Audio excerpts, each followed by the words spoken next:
Ooh wee. Could the Rockets be streaking again? Back-to-back wins for the first time in a little bit. Rockets is coming off a nice little win at home against the Phoenix Suns, who are sort of inconsistent, but they still got that 7 foot alien that can put the ball on the floor, jump out the gym, defend 5 positions, shoot from anywhere. Yeah, the unreal dude, KD. The dude that dudes is in the Rockets fan base is ready to sell a left nut for. But yeah, man, what's going on with my peoples today, man? What's going on with y'all today, man? It's your man Zach Infinity. Follow me on Twitter /X at AKinfinity_VVS. This is the Rockets Round Robin channel. This is the Rockets Propaganda channel. And we ready to rock. We ready to rock, man. We got a classic rival tonight in the Golden State Warriors. I don't know about y'all, man, but every time we face the Warriors, I just be wanting bad things to happen to them. I be hoping and praying that the referees is at worst unbiased, because usually when you play the Warriors, you got to play 8-on-5. But lately, the Warriors seem to have been running into some struggles as of late, and I love to see it. Steve Kerr crying after every time they lose, complaining here, complaining there, bitching and moaning. Wipe your damn tears, Steve Kerr. That's why MJ punched you in your face, because you weak. But anyway, I'm not even sure who playing for the Warriors tonight, because they was talking about, I'm going to sit my Steve Kerr talking about, I'm going to sit my vets tomorrow night, back to back. Schedule's too rough. We play too many games. We need to play less games. Man, shut your. It's the same dude that played in their rough and tough era where dudes was playing with torn ACLs in the playoffs and winning championships. And there you go, you crying for this new people. Get out of here, Steve Kerr. Steve Kerr got to be the most whiniest coach in sports. Like, I don't know if there's another coach in any sport that I hear cry more than Steve Kerr. I don't think there is, man. I don't think there is. But anyway, man, let's go on and get into it though. Injury report. Jonathan Kuminga is out for the Golden State Warriors. Jonathan Kuminga is out. For the Rockets, the usual suspects: Jabari, Fred, Tari is out because it's back to back. They managing his workload. So Tari is out. And I don't even know. I keep saying Cody Zeller. I don't even think he count as a Rocket. Until I even see him sitting on the bench, that dude don't count. Because he's probably not going to play ever at any point. And as a matter of fact, if we do see him play, that means that something that went really wrong. Or maybe really right. You come in the game as a victory cigar. But yeah, that's who's out for the Rockets tonight. Storyline going into the game again, like I said, Steve Kerr frustrated. Warriors are reeling. They just traded for Jimmy Buckets. Tom Ball's own Jimmy Butler, might I add. They just lost to the Dallas Mavericks in a close one. Kyrie Irving was out there, doing his best 5-star Iron Chef impression on them, just cooking them up a whole goose. Dude dropped 42 points on them. They couldn't do nothing about it. But I'm assuming they're going to start the same lineup as they did last game. Speaking of the Warriors, Draymond, Jimmy, Quentin Post. I don't even know who the hell that is. I don't know who that is or what position he plays. I'm going to assume he plays center. So why they're not playing Trace Jackson? Is he hurt? Or why they're not playing Kevin Looney as a starter? I don't know. Whatever doesn't work for them is good for me. Obviously, Steph Curry gonna start for them, obviously, and Buddy Hield. Buddy Hield, after that start to the season where he was just looking like a match made in heaven for the Golden State Warriors offense. Yeah, he been a set of glutes as of late. Love to see it. Why? Because he wearing a Warriors jersey. And then off their bench, Kevon Looney, Gui Santos, Gary Payton II. Rockets made him look bad last time he played him. Like they helped off of him all game long to the point where they were like, all right, you guys got to go sit down. Moses Moody, I think he's gonna be a problem for us this game. I ain't gonna lie. And then Brandon Pajemski, whose minutes have decreased a little bit as of late. But again, I love to see it. I love that they're in turmoil. It makes me very happy as a Rockets fan. Like I say, anything bad for the Warriors is good for me. All right, so let's start the rundown, man. Let's start the rundown. Who is scrapping tonight? Who is scrapping tonight? Man, I wish Jabari was playing. This would have been one of the ones where I feel like Jabari punched Draymond square in the nose. Square in his donkey ass nose. But Draymond is definitely going to be the one for the Warriors. He's definitely that. That's happening. I'm gonna say him and Amen Thompson. Yeah, him and Amen Thompson probably gonna be battling for a board. Draymond gonna do something a little dirty, and Amen Thompson gonna remind him what he did to Tyler Hero, and he gonna toss Draymond off the whole court, and hope he stomp him on the head too. But yeah, it's gonna be Amen Thompson and Draymond Green. If I had to pick a dark horse though, a secondary, it'll probably be Cam Whitmore, Jimmy Butler. No, Jimmy Butler and DB. I think for obvious reasons. They got the same brain in their heads. Like they don't think any different from each other. Except Jimmy's like a lot more talented, obviously. But yeah, and then let's go on over to the X Factors, man. X Factors for us, man. I don't know. It's hard because if Tari was playing, I would have easily said Tari Eason. Easily. But I might go, man. Damn, that's tough. For the Warriors, I'll say the X Factor, Moses Moody. And I'm going to pick two X Factors for them. Moses Moody and Buddy Hield. Because they seem to play really well against the Rockets. And we struggle with guys who, not struggle, but when you have a team, when you play teams, the way we play defense, when you play a team that has this motion offense and they got dudes who can actually shoot the rock and move off the ball, they're going to end up getting loose somehow on a few broken plays, and they probably going to hit some key buckets in the fourth quarter. Not saying we're going to win or lose. We ain't there yet. But that's just kind of what I'm envisioning for this team, for this game.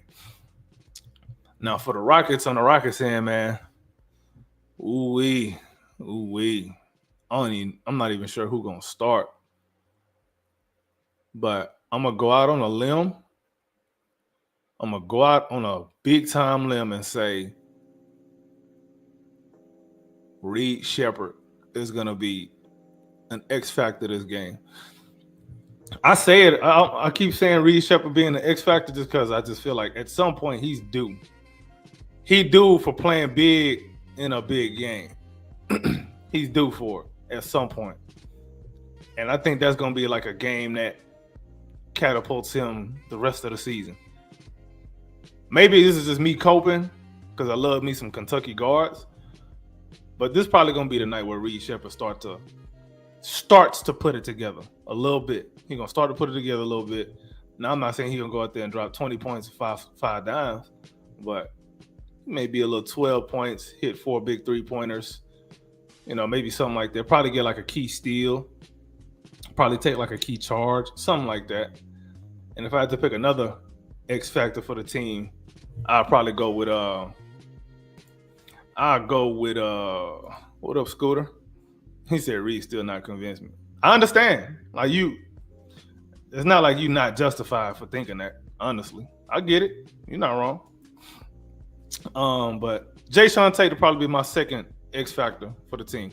The Rockets bench as a whole, but I think Jay Sean Tate, games like this, he kind of thrives in, especially if we kind of make the game murky and muddy.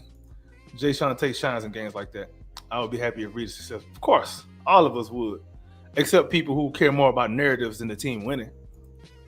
But yeah, Tate and Shepherd for me as the X factors this game, man. I'm probably wrong though, because I be wrong a lot. All right, matchups to watch. I think I already said one of them. The Draymond and and Dylan Brooks matchup. That's gonna be. Not only am I gonna have fun watching it on the court, low key, like they need to do like a celebrity boxing, just the two of them, man. Just because I want to see them fight each other, like in an actual ring. Hopefully we can get to see something like that. I want to see more like off topic, obviously, but I want to see more athletes who like actually have beef with each other, like do the celebrity boxing thing, like for charity or something, like in the off season. I mean, y'all don't like each other. All right, cool. All right, I understand. Maybe it might not be best for your PR, for your reputation, and all of that. That might make your brand look bad if you lose, you get knocked out or whatever. But if you do it right, if you got the big 16-ounce gloves and you wear the headgear, you know what I'm saying? You know, have like, I mean, besides these dudes can't fight no way, so you ain't got to worry about neither one of them knocking each other out. So I say, you know, big gloves, headgear, 2-minute rounds. And boil it down to like maybe 5 rounds max. Yeah, about 5 rounds max. You know, do it for charity or whatever, Boys and Girls Club, whatever they want to do, just whatever they agree to. I think it'll be good. Not only it'll be good for like publicity and all of that, I think it'll be good for the charity, and plus for them individually, I think it's just like cool to keep them in shape in the off season, like to just do like train, do some boxing training, get your cardio up and all of that. So yeah, Jimmy Butler and Dylan Brooks, man, matchup to watch.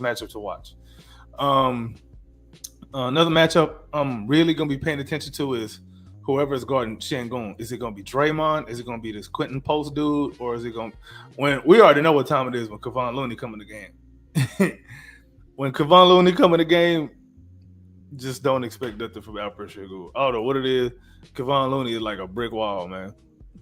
Scooter say, I don't like Draymond. Main reason is he thinks he's more valuable human than others.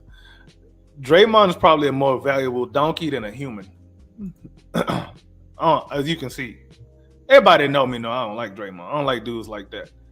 He got all the mouth in the world, but when Tristan Thompson rolled up on you in the club and smacked the taste out your mouth, that's when you bitch up. Yeah, because that's what he really is. People like Draymond that act all hard in public for the cameras and all of that. When it comes down to it, we know he's not like that. He's not. When you try that hard, you not like that. Dudes who's like that don't have to try that hard. Remember Bloodsport? What's the dude name? James Johnson? Yeah. Dudes just knew not to try him. Remember David West? Like his hands was registered. People knew not to try him because they know. He didn't have to, these dudes didn't have to go around, stomping and kicking and acting like you tough, putting dudes like Rudy Gobert in the chokehold. They didn't have to do all that. Like because they know what time it is. They know what time it is already. Draymond only pick on people he know not going to do nothing back. He knows. He know who to pick on. Low key, Jimmy Butler the same way. I ain't going to lie. Jimmy Butler low key the same way. Like how he was trying to go after forget the dude's name. Dude used to play for the Indiana Pacers. And he used to try to punk, apparently he tried to punk Andrew Wiggins and what's his name? Cat when he was playing for the Timberwolves. Jimmy low key like that too. Jimmy like to be a little bully. Here's the thing. With bullies, anybody ever dealt with a bully before? You punch him square in the nose and the mouth. If you get into a fight and you lose, that bully will never mess with you again because bullies don't like consequences. And low key, the Warriors have been a Rockets bully for a long time. We punched them in the nose last time though. I think they're gonna calm that shit down this game. I don't think they finna come in here thinking they finna just, bully the Rockets around. This ain't your daddy's Rockets. It's a new breed. This some new blood down here now, man. Like we got dudes that get suspended because we got dudes who actually body like that for real. So come down here in Houston like that, see what happened to you. Draymond, Jimmy. Let me think. Another matchup to watch too. I'm gonna say Steph and Jalen Green. I'm gonna say Steph because I think Steph probably gonna be guarded by Jalen Green. And I don't know if they're gonna put Steph on Dylan Brooks or Buddy Hield on Dylan Brooks. But one of them two gonna have to guard Jalen Green, and I think Jalen Green is gonna take advantage. Just a little preview. He probably gonna be my player of the game this game because I know he's also due for a big game against the Warriors. He's been a thorn in their side for I don't know how long. Like he's never played well against the Warriors, but I think he starts to break out of that now. He's starting to break a lot of bad habits and spells and curses on them. Like he's starting to do that low key, and he's actually put together a pretty good stretch of games in 2025 already. Like I know he had a couple games where he was kind of off, but even since then he's been good. So I know people gonna nitpick or whatever, especially that one dude that I know is trying to watch right now. But good luck, buddy. All right, let's go on to the next part of the rundown, man. Keys to the game. Ooh, man. Turnover battle. That's always gonna be one of mine. That's always gonna be one of my keys to the game. You got to keep the ball more than the Warriors do. Number one, the Warriors will turn the ball over. They get a little cute sometimes with how they play, with all the passing that they do. Sometimes they telegraph their passes. So on top of us not turning the ball over, we got to turn them over, and we have to capitalize off them turnovers by getting points on the break. We need to win the fast. We need to dominate fast break points. We need to dominate that category. Now, them playing with Jimmy, I'm not really sure how that's going to look too much. We'll see. But we need to make sure we're capitalizing when we turn the ball over. And also, y'all know I like rebounding. We got to rebound the ball, man. Last game, we got stomped around in the first half. We was 28-20 in the first half against the Phoenix Suns last night. So, but in the second half, I think we won the rebound battle. I think we really dominated the boys in the second half last game. And I'm going to need a lot of that physicality to carry over this game. I know we're going to be without Tari Eason, but that just leaves opportunity for other guys to step in and kind of spell Tari Eason a little bit. I know that's asking a lot on the glass, but it doesn't mean we're incapable of doing that. So we need to make sure we're, very, very intentional about rebounding the ball and getting out on the break. Make or miss, we need to get out on a break against this team. They ain't got the legs to keep up with us like that. And we need to make sure that they know that. And we need to make sure they know it early. We need to make sure that they call the first time out too. Like I said, they need their face punched in once more. Like last time we punched them in the face, this time we throwing the first blow again. The bully, the person that used to be the bully, is finna get bullied. We need that. We come out this game with a win. That's big for these young dudes' confidence going into the All-Star break. That's gonna be really big because they're going into the All-Star break with a high. People gonna get a little week of rest, get the injuries healed up, take a little mental break mid-season, then come back refreshed. My last little key to the game, though, man, I think is attention to detail on defense because they're going to hunt. Now, I haven't watched them yet with Jimmy, but I don't know what the ball movement is exactly going to look like with Jimmy because Jimmy not necessarily like a guy who moves off ball a whole lot. He likes to have the ball in his hands too. So I'm not sure how much that motion offense is going to be in play this game, especially since it's still kind of early in his tenure. But if they play any different, I think the Rockets dominate them. But if they start to play that motion ball like they used to, like classic Warriors do, we probably have some issues defensively. But I think we've grown up a little bit. But then again, y'all seen the defense since Jabari went down, all right? Remember, some of y'all was trying to trade him for a backup point guard. I ain't forget. I don't forget. Nah. Scooter say, when we win, Warriors will be under 50% win rate. Yeah, I need that. I want to take their soul out of their chest for sure. He said, a man can what the? I'm going to assume you mean dominate Steph. I don't think they're going to even attempt putting Steph Curry on Amen Thompson. I don't think they're going to do that. He's too small. I hope they do, though. But then again, let me think about this from a practical sense. If they do that, that means they want to bait Amen Thompson into being a scorer, especially a primary scorer, because the Rockets like to find mismatches, guys that they think they can take advantage of, and Steph Curry is probably going to be a guy they feel like they can take advantage of. So if you want to make Amen Thompson become this ISO scorer, that means other guys probably not going to get in rhythm like that unless the Warriors decide they want to start collapsing the paint and seeing if other guys can make shots from the outside. I'd be interested to see. I'm curious how they do that, because sometimes you may see a matchup and think, yeah, we should win that matchup, but that might be playing into their defensive game plan, and you might be doing exactly what they want you to do. So we'll see. We'll see. All right. Now halftime, final score, and player of the game.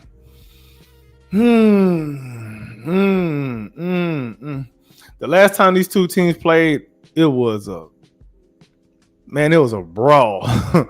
It was a classic 1995 kind of game, man.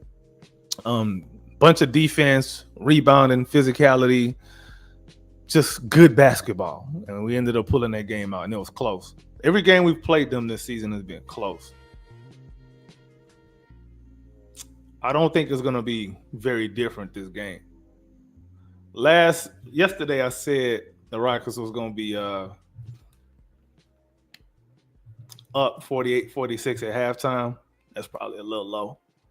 I'm going to say 55-54. Warriors are probably going to be up by 1 at halftime. Second half adjustments will get made. Dude's girlfriends is going to be called on speaker. Dude's girlfriends is going to answer Ime Udoka on speaker. They're going to say, hey, daddy. And dude's going to have to shape up. Or Ime finna, well, you ain't going to say that on live. But, yeah, I think we end up pulling it out at the end, too. 109-107 Rockets. I think it's gonna be like a lot of lead changes, a lot of ties. It's gonna be a game of runs. Warriors are going a little run. Call a timeout by Ime Udoka.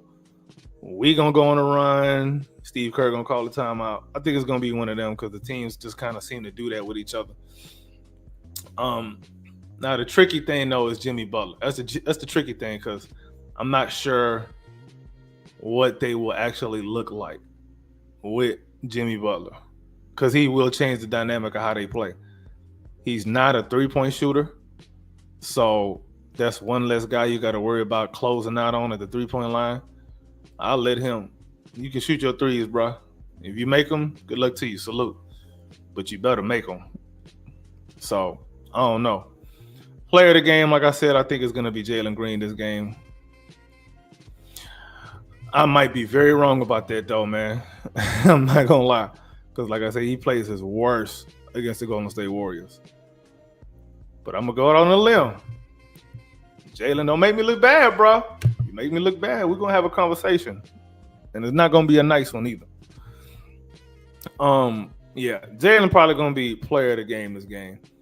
The dudes that give him issues, Wiggins and Kuminga, they're not going to be in this game. Yeah, you're going to say, hey, well, they got Jimmy Butler. Jimmy not the same guy. He's not the same guy he used to be, in case y'all don't know. So that's going to leave either Steph Curry or Buddy Hield to try to deal with Amen Thompson. But Amen Thompson's a non-shooter. But Amen Thompson has been relentless getting into the paint. And he's been getting to the free throw line a little bit too, lately too. I think some of that is because they know he's like a bad shooter, but he's not necessarily a horrible free throw shooter. So we'll see how the defensive matchups look. It's going to be a very curious game. I think their bench with Gary Payton and Moses Moody, they're probably going to have a little bit more of an impact this game than their starters, because Quentin Post and Jimmy Butler are not used to that attention. But Gary Payton and Moses Moody, they've been there, done it, and Kevon Looney, they've been there, done that with this team. Brandon Podziemski too. So their bench is probably going to be effective for them this game. I'm not saying that they're going to win, But I think their bench is probably going to be the reason why the game is closer than it probably should be. Scooter say maybe Cam is our X factor. Maybe. But when you play the Warriors, they pick on whoever don't have high IQ.